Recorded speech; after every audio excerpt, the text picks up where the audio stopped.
Assalamualaikum warahmatullahi wabarakatuh. Selamat datang di pembelajaran biologi. Hari ini kita akan melanjutkan pembahasan kita mengenai sel. Adapun yang akan kita bahas adalah mengenai tipe sel dan juga komponen kimiawi sel. Sebelum kita melanjutkan ke topik utama kita, maka kita harus tahu terlebih dahulu mengenai ciri-ciri dari sel. Sel memiliki membran plasma untuk membungkus isinya. Sel mengandung sitoplasma, tempat terjadinya reaksi kimia berlangsung. Sel memiliki materi genetik, DNA atau RNA, dan sel dapat melakukan fungsi kehidupan, seperti menghasilkan energi. Nah, selanjutnya kita akan membahas mengenai tipe-tipe sel. Nah, tipe sel itu ada dua. Yang pertama ada sel prokariotik, atau prokariot, dan sel eukariotik atau eukariot. Jadi istilahnya sama-sama aja.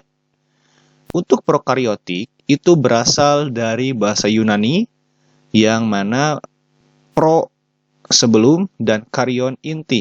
Sehingga sel prokariotik adalah sel yang tidak atau belum memiliki membran inti.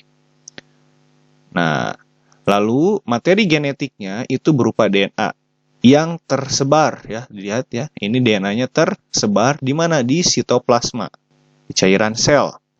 Lalu ukurannya kecil dan strukturnya sederhana, tidak memiliki organel bermembran ganda. Nah, organisme yang tergolong kepada sel prokariotik adalah Archaebacteria dan juga ada Eubacteria. Sedangkan eukariotik berasal dari bahasa Yunani juga, yaitu eu sebenarnya dan karion inti, sehingga sel eukariot memiliki membran inti.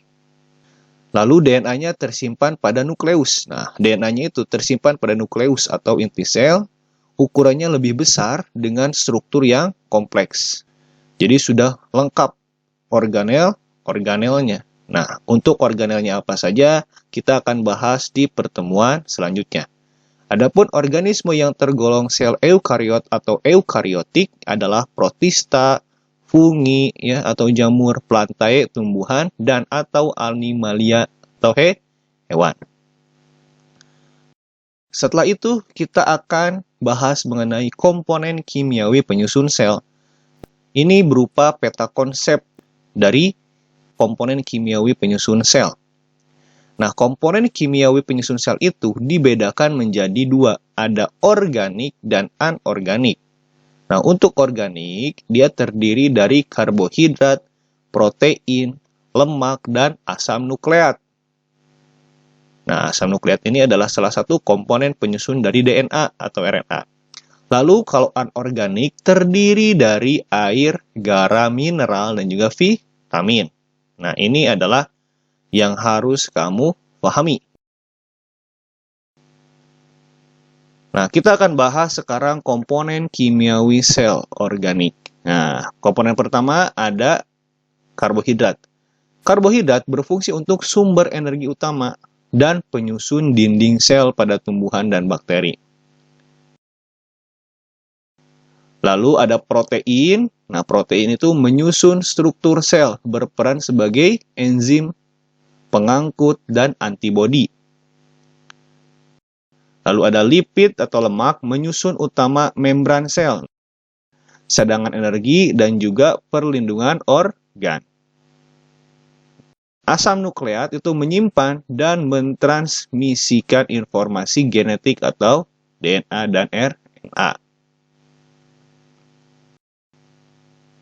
Selanjutnya adalah komponen kimiawi sel anorganik. Komponen kimia pertama ada air, berfungsi sebagai pelarut universal, media reaksi kimia, dan pengatur suhu sel.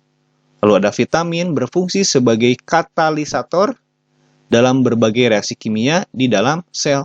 Dan terakhir ada mineral yang berperan dalam berbagai fungsi sel. Fungsi pengatur keseimbangan cairan, aktivitas enzim, dan juga transmisi impul saraf. Oke, demikian yang bisa Bapak sampaikan. Mudah-mudahan dapat bermanfaat. Untuk materi selanjutnya, kita akan membahas mengenai perbedaan sel hewan dan juga sel tumbuhan. Wassalamualaikum warahmatullahi wabarakatuh.